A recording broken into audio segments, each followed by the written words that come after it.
Now, at the top of the show, with my first panel, we looked at the recent floods. 60,000 Sydney-siders told to evacuate, thousands of homes submerged, and of course, billions of dollars in damage. Much of it will be paid for by taxpayers.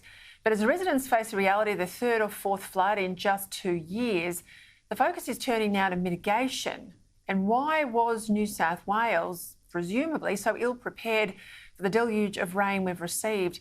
To help us understand it all is my next guest, Professor Stuart Khan from the Faculty of Civil and Environmental Engineering at the University of New South Wales. Professor Khan, thank you for your time. I appreciate having a discussion about sort of the bricks and mortars issues in relation to these floods. Should we have been better prepared this time round? Yes, arguably we should have been much better prepared. The fact that the Hawkesbury-Nepean Valley is prone to serious flooding is not a new discovery. That's something that has occurred for millions of years, and we've known it. The Europeans have known it in Australia for 200 years. We've been through recent floods. We've been through 4 big floods now in 16 months. So this is something we should know about. It's something that we should be prepared to respond to in advance. And one of the ways of doing that is thinking about, do we really want people living on the 1 in 100 year floodplain? Should we be thinking of moving some of those people off the floodplain? And should we also be thinking about future development and making sure that we're not putting more people in harm's way onto that floodplain? And if we could just do those things, we'd end up with a lot less property damage and a lot less risk of loss of life in future floods. And of course, all the infrastructure that governments build, the roads and the bridges and all of those things that get so damaged and need to be rebuilt. Talk to me about the Warragamba Dam. Big debate about whether to raise the wall, to turn it from a storage dam to a mitigation dam, what the capacity should then be. A lot of talk. Stuart Ayres is a big proponent of it in the New South Wales government.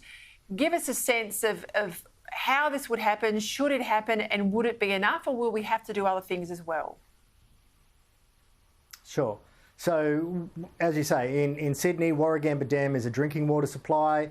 We only use it as a drinking water supply. Sometimes out of luck, we get a bit of flood mitigation out of it, but that's not how the dam is designed or operated or planned.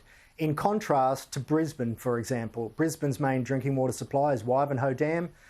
In Brisbane, in southeast Queensland, they use the bottom 50% of that dam as a drinking water supply, and then the top 50% is left vacant with air for flood mitigation to capture those big flows when they come down the river towards Brisbane. As we've seen, it's not a perfect strategy. Brisbane has flooded a number of times in recent years, but it can be part of the puzzle in terms of making sure that we can take some of that flow that's coming down, we can hold it back, wait till the main flood peak has released, and then gradually start to release that water when it's safe to do so. And that's what you see happening in Brisbane. It could be part of the solution for Sydney.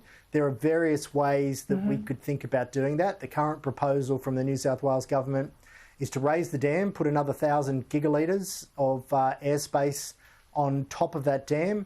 That's one approach. It comes with certain costs and I think real difficulties in getting that done. But an alternative is to use the volume of the dam that we already have, the 2,000 gigalitres that we have, and look at potentially maintaining a lower supply level for our drinking water supply. That obviously comes with costs and risks that need to be balanced as well. But there are ways that we could think about balancing the risks of drinking water supply security with the very, very real risk of flood inundation. Stuart, do we need dams elsewhere in that area? It's not just obviously Warragamba, the basin's a very large area. There's a range of rivers involved here. What do you think? Yeah, we do have dams within that basin. So right up in the upper parts of the catchment, the Hawkesbury-Nepean on the Nepean River, we have the Nepean Dam, the Cataract Dam, the Cordo Dam, the Avon Dam. All of those dams were spilling water into the Nepean River and therefore into the Hawkesbury-Nepean Valley during this flood event. And it's important to remember that regardless of what you do at Warragamba, regardless of how much storage you have there, those floods will still happen. So it was flooding at Menangle and Camden and Wallacia upstream of where Warragamba meets the Nepean River, upstream of Penrith. Those floods can't be fixed by anything that you do at Warragamba. We could also look at maintaining some storage in those upper dams, but they're much, much smaller. So we're never going to get quite the same benefit from those smaller dams as we might from the Warragamba Dam if we maintained some space in that. And then it's important to remember, even if you hold all of that water back, you've got other downstream sources. You've got the Gross River that comes in near Yarramundi. You've got the Colo River further down past Windsor, the McDonald River. All of these rivers were significantly discharging into the Hawkesbury-Nepean Valley during this event. They all contributed to the major flooding, and only one of those sources, the Warragamba River, has the Warragamba Dam on it. So it's a piece of the puzzle. It's part of the solution to potentially trying to improve resilience to flooding in the valley. But we really need to look at numerous components, including what you identified as improving the evacuation routes. Professor Stuart Khan, thank you for your time.